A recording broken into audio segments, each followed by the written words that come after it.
शक्तीपीठ महामार्गासंदर्भात सिंधुदुर्ग जिल्ह्यामध्ये शक्तीपीठ महामार्गाला कुठलाही फायदा होणार नाही। उलट पक्षी शक्तीपीठ मार्गामुळे सिंधुदुर्ग जिल्ह्याच्या पर्यटन आणि व्यापारी दृष्टिकोनाला मोठा नुकसान होणार आहे।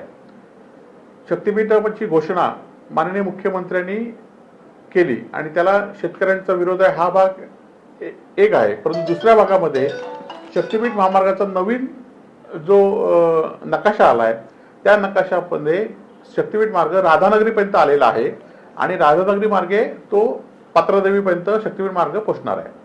परंतु आपण बघितलं असाल की जर शक्तीपीठ महामार्ग हा पात्रदेवीपासून सुरू झाला तर तो सातारापर्यंत पॅरलर रोड शक्तीपीठ मार्ग राष्ट्रीय महामार्ग पुणे बँगलोरला पॅरलर साताऱ्यापर्यंत आहे आणि साताऱ्यापर्यंत पॅरलर असल्यामुळे साताऱ्यापासून मुंबईला जायला हा रस्ता अधिक सोपेचा होईल।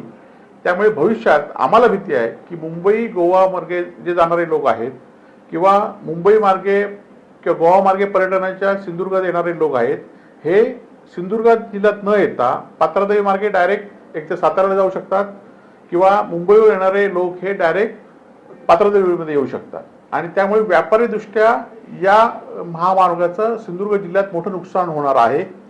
त्यामुळे हा महामार्ग खरं तर महामार्गाला आमचा विरोध नाही आहे, परंतु जर हा महामार्ग राधानगरीमध्ये येत असेल आणि 30 किलोमीटर मुख्य गोवा मुंबई मार्गाला तो जोडत असेल तर या महामार्गामुळे कणकवली, कसाल, ओरस, कुडाळ, सावंतवाडी ह्या भागाला ह्याचा फायदा होईल।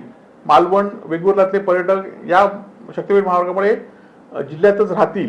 परंतु जर असा महामार्ग झाला तर मात्र गोव्याला येणारे पर्यटक हे डायरेक्ट गोव्याला जातील आणि सिंधुदुर्ग जिल्ह्यातील जसं आता आपण बघितलं असाल की अखेर सावंतवाडी शहर बाजूला पडलं मुंबई गोवा मार्गामुळे, तसंच भविष्यात शक्तीपीठ महामार्ग झाला तर भविष्यात आम्हाला भीती आहे की शक्तीपीठ महामार्ग झाला तर कुडाळ, कणकवली, कसाल वगैरे ही जी महामार्गाची शहरं आहेत ती बाजूला पडतील। मालवण आणि वेंगुर्ल्याचा जो पर्यटक आता हळूहळू सुरू झालेला आहे तो सुद्धा बाजूला पडेल आणि लोक डायरेक्ट शक्तीपीठ मार्गाने मुंबई एक्सप्रेस हायवेवरून साताऱ्यावरून डायरेक्ट पात्रदेवीला उतरतील आणि त्यामुळे या शक्तीपीठाचा विचार करताना सिंधुदुर्ग जिल्ह्याचा विचार करावा अशी आमची मुख्यमंत्र्यांना आणि मंत्री महोदयांना आमची विनंती आहे।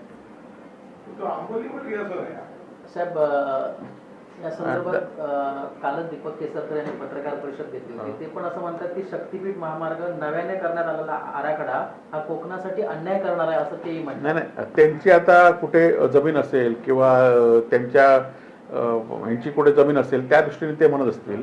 त्यामुळे त्यांच्या विरोधाला कारण गेल्या महामार्ग आणि आताच्या महामार्गामध्ये आंबोलीमध्ये काय मोठा फरक नाहीये, पण राधानगरीपर्यंत तो महामार्ग आलाय हा मोठा फरक आहे। चंदगड वगैरे काही गावं वगळलेली आहेत। परंतु मी सांगितल्याप्रमाणे जर शक्तीपीठ मार्ग आपण व्यावहारिकदृष्ट्या विचार केला तर एकदा गोव्यातनं बसलेला पर्यटक डायरेक्ट साताऱ्यामध्ये जाईल आणि त्यामुळे आपल्याकडचे हे 3-4 भाग हे होतील। म्हणून शक्तीपीठ महामार्गाचा शिवसेना आमचा विरोध आहे, परंतु व्यापारी महासंघाने सिंधुदुर्ग जिल्ह्यातल्या पर्यटन व्यावसायिकांनी ह्याचा विचार करावा आणि त्यांनी जर विचार केला त्यांना जर विरोध असेल तर आमचा शिवसेना या संदर्भात रस्त्यावर उतरेल। शक्तीपीठ महामार्ग हा अगदी पत्रादेवीमधून जात होता, परंतु तिथल्या काही सत्ताधाऱ्यांनी त्याला विरोध केला।